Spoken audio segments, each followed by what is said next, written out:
Warsaw, where there's just been a large anti-migration manifestation. A few thousand Poles, mostly men, have come out to protest against mass migration, legal and illegal.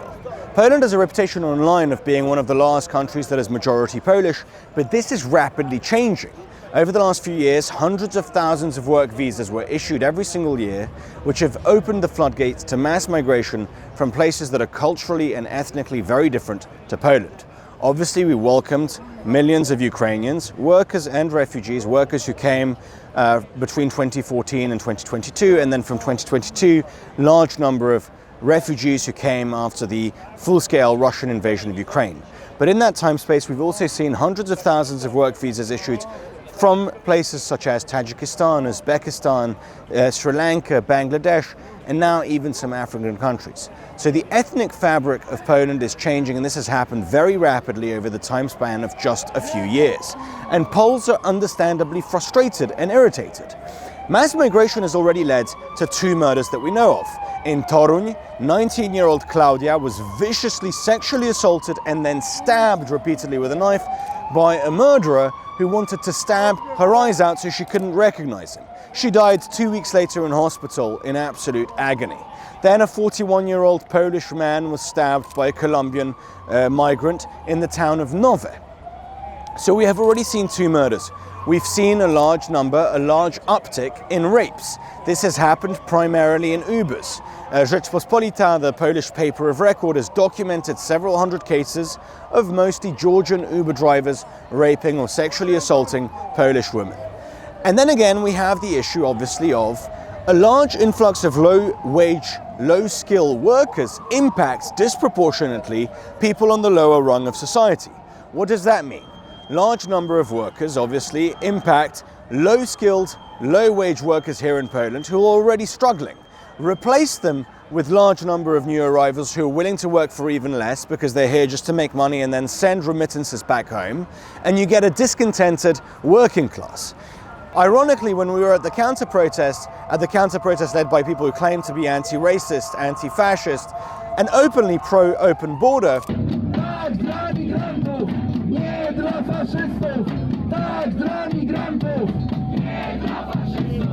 here we are at the anti-fascist demonstration, which is countering the protest that's being led by right-wing Poles against migration.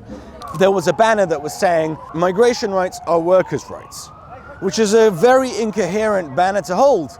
What you end up doing is what we've seen in Western Europe, where essentially low-wage workers from mostly the global south or third world countries, depending on how you look at them, end up becoming the servant class of the middle class and the elites, be it in London, in Paris, in Madrid, or in Berlin. So in fact, there's nothing more racist than wanting to import a class of servants and low-wage workers from the third world. If you kick every Latino out of this country, then who is going to be cleaning your toilet, Donald Trump? Oh, that's no. In the sense that, No. you know what I mean? Like when I'm saying There's more. That is the very definition of racism.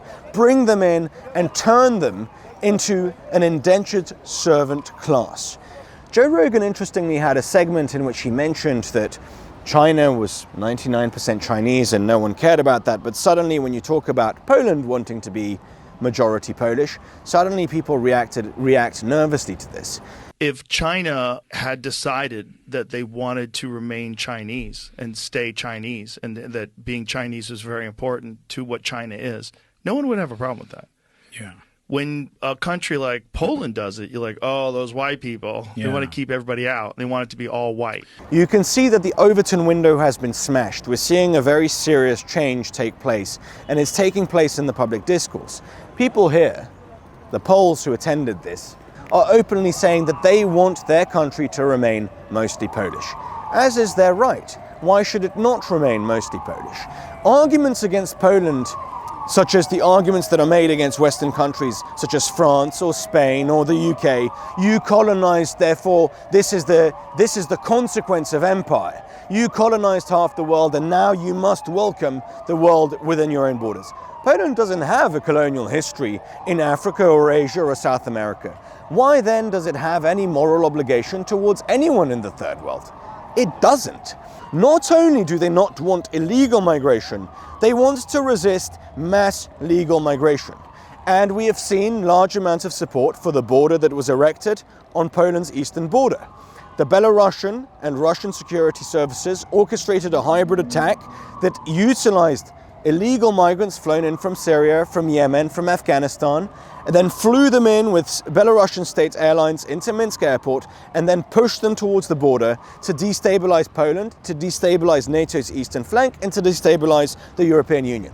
Why did they do this? Because the Belarusian and Russian security services understand that illegal migrants destabilize a country, that it is not good for a country to bring in large numbers of illegal migrants, to open the floodgates to would-be asylum seekers, would-be refugees, many of them merely economic migrants, hiding behind this moral case of I'm an asylum seeker, I'm fleeing persecution, I'm fleeing war, therefore you should open your border to me. The Russians and the Belarusians, their security services, who were literally at war with the Western world, Cold War 2.0 confrontation with the West, understand that pushing illegal migrants into our countries destabilizes them.